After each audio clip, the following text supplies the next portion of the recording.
All right. So, what sets New Zealand apart from filmmaking in other countries you've worked in? Crew, skills, people, lifestyle, ease of work, etc. New Zealand is a terrific place to make films because of, first of all, because of weather, because of the amazing place that Peter Jackson has created there. It's you feel very much that it is. I don't know if it's a cottage industry there, although that sounds a little pejorative. I don't mean it that way. It's just so local. Everything there is so available, and so it seems somehow more scaled, kind of much more to humans than various places can be. I remember back in the old days, you go on the Universal lot, and the first thing you do is get lost. New Zealand is it's a great place. I'll always obviously associate it with the Lord of the Rings films, which meant so much, I think, to filmmaking. And in some ways, it was the Lord of the Rings that ushered Avatar, the possibilities of Avatar, because of the work that Andy Serkis did as Gollum. So I'll always associate it with that, and it's a beautiful environment over there. You're far away. You have nothing to do except make the movie, and yeah. That's nice. Can you describe what it's like working in New Zealand and working with the New Zealand crew? Uh-huh. Yeah. Well, the Kiwis they're a terrific people as a group. I get along very well with them. They're proud. They're competent. They're diligent. They show up on time. They get the work done. They're very proud of their own industry there as well, and of their heritage too. And so you get there. There's a lot of respect. You need to respect them, and they respect you right back.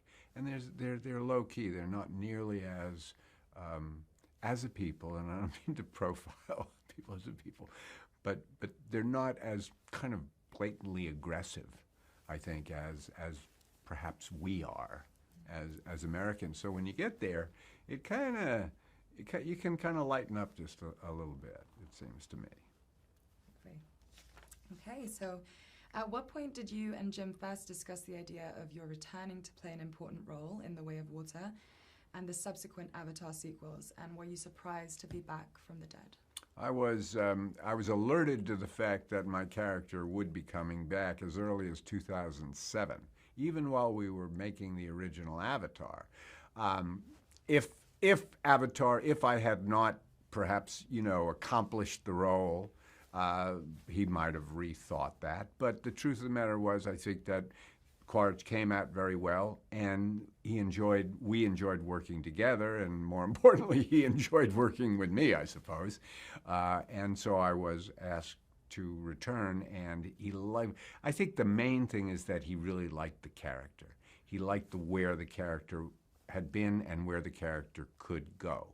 And I remember having a terrific dinner with him in probably 2010, where he started to kind of outlay the foundations of where the character might go, the fact that he would be undergoing a change, obviously, but he would still be very much, and Jim was always adamant about this, he's not going to be, he's not going to become a tree hugger, this guy. He's still going to be, fundamentally Quaritch, because that's who we love to hate, or whatever, So, and then the evolution of the role, it happened through the writing, and then as it was written, then through the acting of it, and through the kind of the back and forth on the set, where we would, I think, constantly tweak and massage and change things that made sense and advanced the cause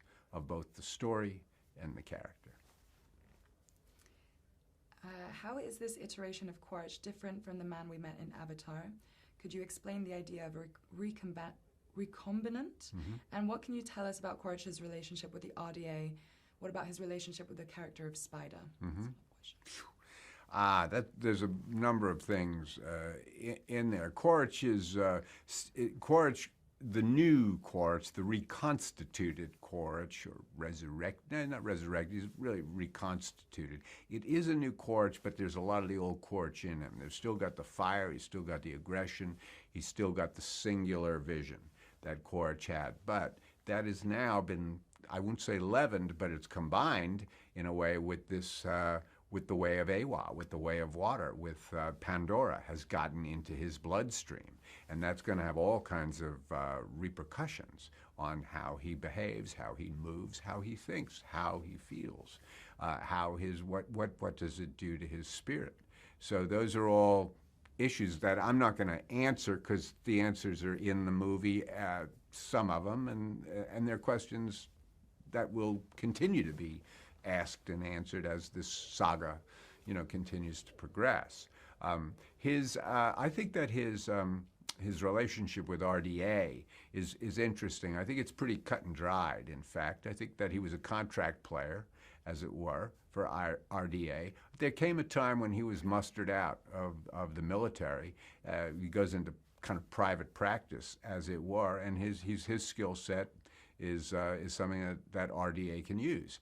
And so he's hired for a price, and he does his job. And he does his job really, really well until he doesn't. But they've got an investment in him, and they consider him, they do the math, RDA. And he knows that. He knows they don't care about him. He doesn't care about them. It's a deal.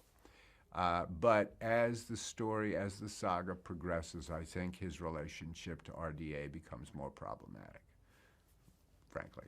Yeah. And his relationship with Spider, I won't say too much about that at this point, other than there's a history there, and that it's something that he does not see coming at all. And it's something that I think affects him in ways that he would prefer not to be affected until he maybe kind of, gives into it at some point. Yeah, it's so much easier not to feel. Yeah. In what way does Quaritch's return pose a real threat to Jake, Sully, and his family? And what is the dynamic between those two characters? Well, it poses this threat. Quaritch is going to destroy Jake Sully and his family. That's the threat in a nutshell. And the relationship between he and Jake is bad. It's Quaritch gave Jake every opportunity. He made it possible for Jake to redefine his purpose in life, to find a purpose in life when Jake had none. And essentially, Jake spat in his face and betrayed him. And that's unforgivable to Quaritch. One more. Did you approach the character differently this time around? And if so, in what ways? What did you do to prepare to play Quaritch once more? There's always the physical preparation is always to me, it's a go-to thing with Quaritch, because he's nothing if not Strack. He keeps himself the way he wants to keep. He keeps himself the way he wants to be seen, which is in shape to lead, because he's always going to be leading from the front. Quaritch likes to be visible.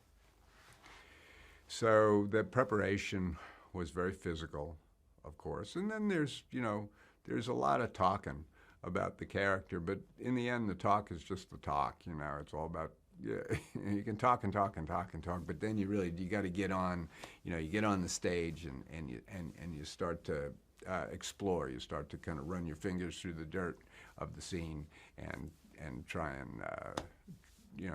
and stir things up, and that's where you really find the character. You can make all the plans in the world. I'm going to do this, and I'm going to do this, I'm going to do this with the character. It don't really work that way. You just get yourself in shape, get yourself prepared for discoveries to happen and for surprises to occur, so you can kind of deal with them, and that's how life happens on the screen. Yeah, that's amazing. Thank you so much for time. You got it. We're good to cut.